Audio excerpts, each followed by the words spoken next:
पाहत आहात न्यूज 24 महाराष्ट्र। राज महाराष्ट्राचा। विहिरीत पडून बिबट्याचा झाला मृत्यू। तिजारे येथे लोहारे ग्रुप ग्रामपंचायत मधील तिधारे शिवारात गावालगत भक्ष्याच्या शोधात निघालेला बिबट्या साहेबराव भंगा गायकवाडांच्या मालकीच्या विहिरीत पडलेला आढळून आला।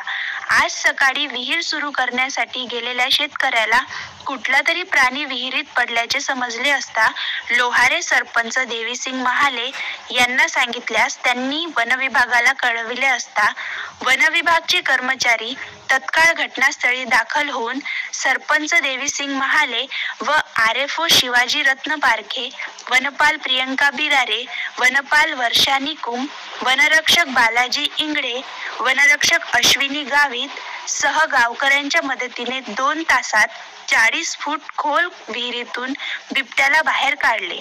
हा बिबट्या नर जातीचा असून अंदाजे 3 ते 4 वर्षे वयाचा आहे।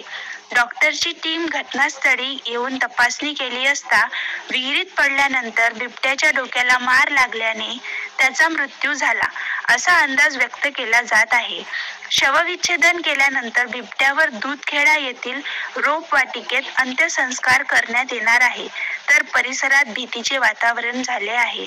राजेंद्र बिरारीसह जान्हवी बागडे, नंदुरबार।